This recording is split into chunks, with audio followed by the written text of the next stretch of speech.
Let's continue our virtual journey to Mauritius with R.K. Lakshman.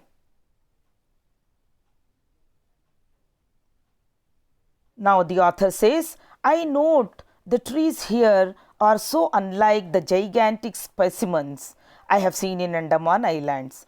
Disappointingly enough, they are short and gnarled even in the interior of jungles, looking just like abnormally overgrown bonsai. Bonsai means dwarf. The trees here are dwarf. They are not very large like how we see in other forests. How beautiful they look like. These jungles have no tigers or lions or elephants or any kind of wildlife. There are not even poisonous snakes or insects.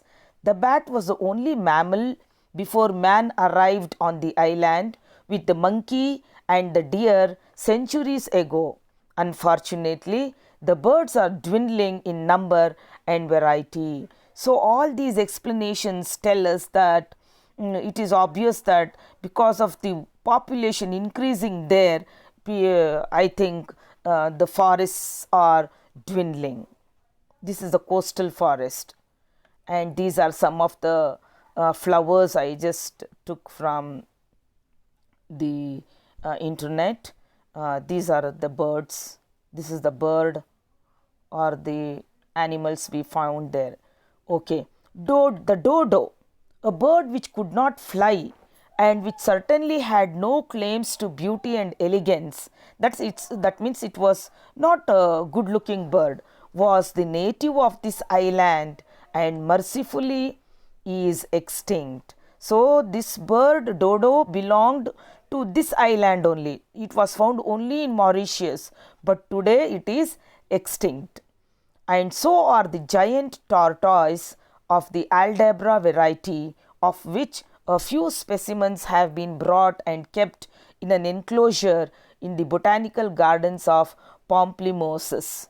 So, you can see that giant tortoise, now even that is becoming extinct, but they have restored, preserved them in their botanical garden Pamplemouses. These are the giant, how beautiful now they are.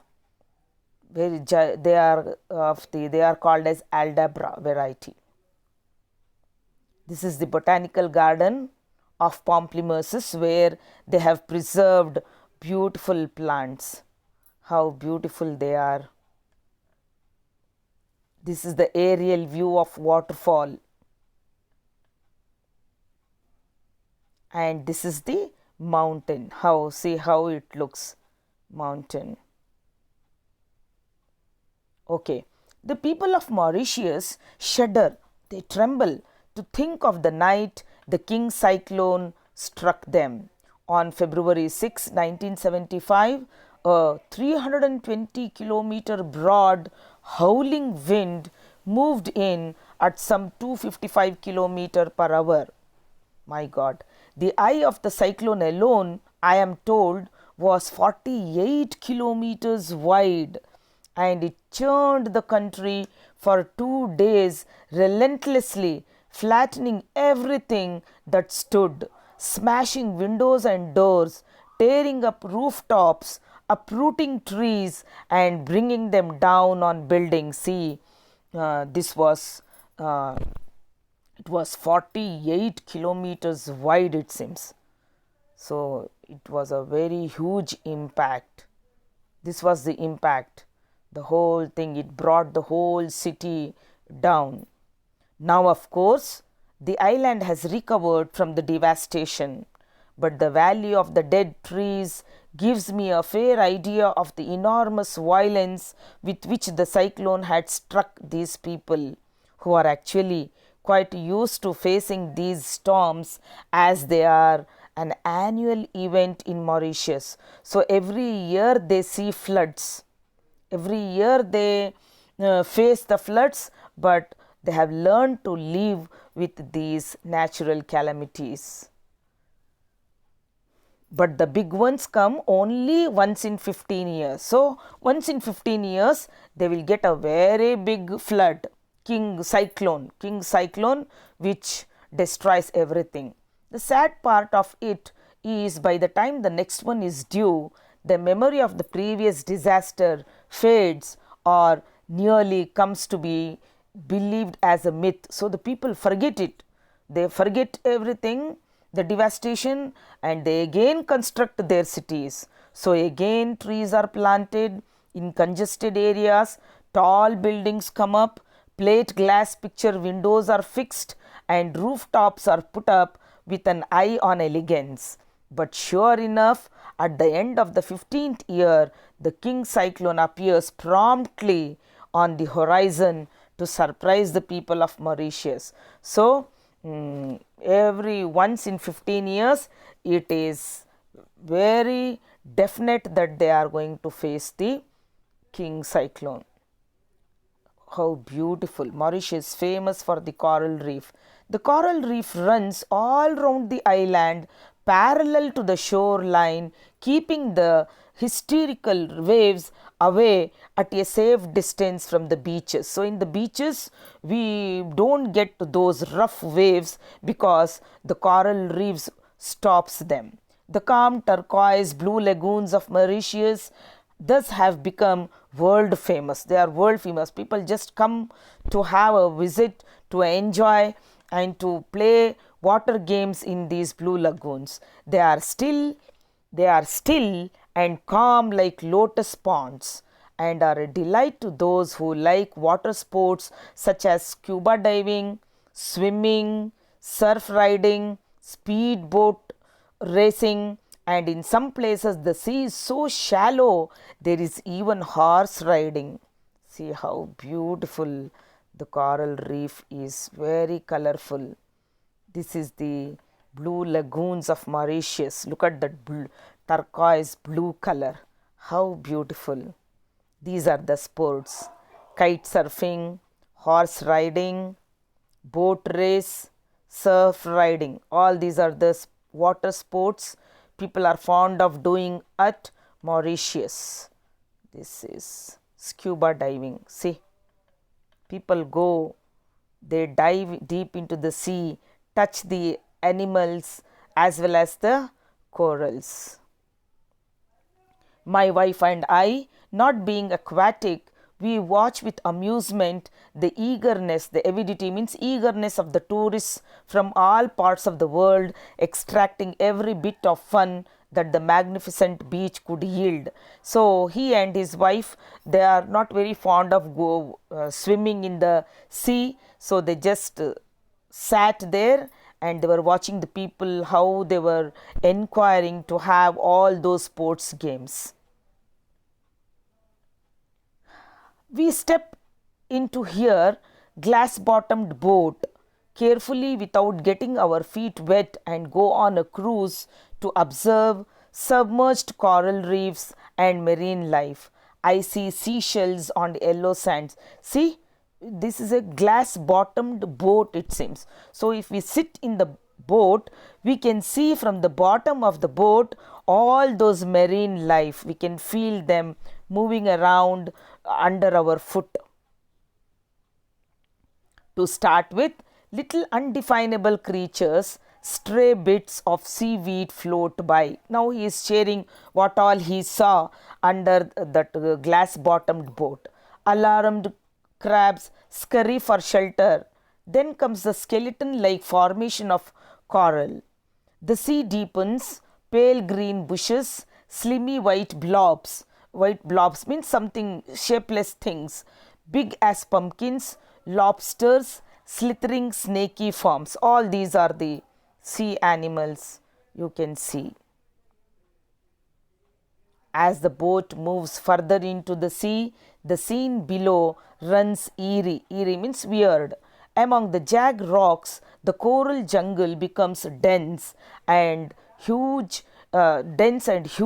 and is draped with a brownish moss. See the animal there, some animal, sea animal.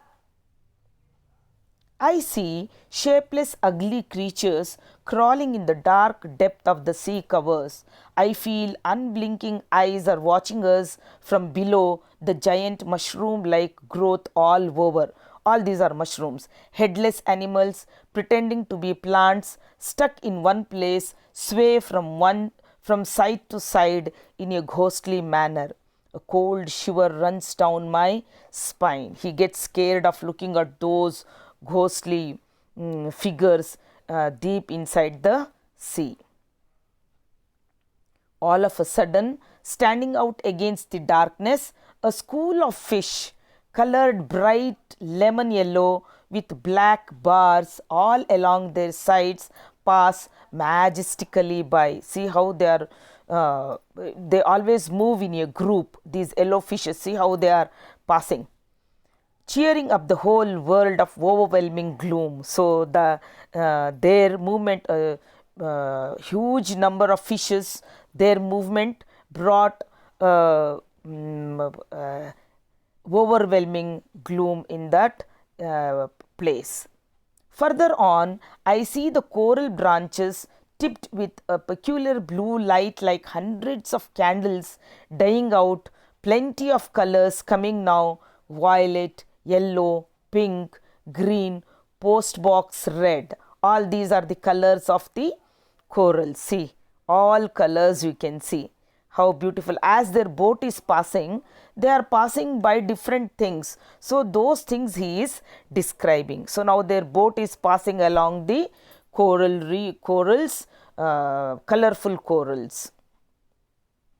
Fishes with hideous spikes all over their body, fishes with long tails, fishes with the battered faces, all of them with the damned look of condemned souls, crisscross our path in a weird twilight against a nightmarish landscape. So he is trying to describe the different types of fishes he saw on his way. Fastening my seat belt, preparing for my return flight, I vaguely think of the future of Mauritius. Now they have finished their travel. Now he has come back to the aeroplane, and while sitting in the aeroplane, fastening his belt, now he starts thinking about the future of Mauritius. What is he thinking? Will it be able to preserve its pristine charm? It has no population problem now, with its 8,50,000 people evenly spread over. There is hardly any unemployment question yet. People seem to live fairly well at all levels. The government is aware of all these advantages, but seems to feel a certain nervousness about an economy so dependent basically on a single commodity, that is sugar. So the only crop that they are growing in large quantity is sugarcane. So it is eager to have foreign entrepreneurs start their industries here. So these are the things that are just haunting his mind. With industrial growth, the living space will shrink, cars and trucks will increase, their roads will have to be widened to take the load, the price of land will go up and flats will appear, cost of living, population, unemployment, slums, taxation, controls. Oh, all these thoughts come to me from force of habit. An enlightened people can, of course, guide themselves away from all such evils and still preserve their paradise on earth. So he is thinking, see, like how it has happened in India now, as the country is getting industrialized, everything is increasing, decreasing the nature. The same thoughts are coming to the author, and now he says that if the people are enlightened, if they want to preserve the beauty of the country, they can still preserve their country and make this paradise on earth. I turn hopefully to the window for clouds to entertain me, but the sun has set, it is dark outside, and I shall be in India in a few hours. So very beautifully the author has described Mauritius. Now I have italicized many sentences in the lesson, but maybe some are left out. I have given these sentences for you. I want you to identify the figure of speech used in these sentences. I am not going to read, the time will be more. Now I have given some questions to you. Please answer them and send the answers to me. There are many exercises in the lesson which I have sent you. You have to answer that those exercises, send it to me, then later I will give you the notes. Thank you. Be happy and be safe. Have a good day.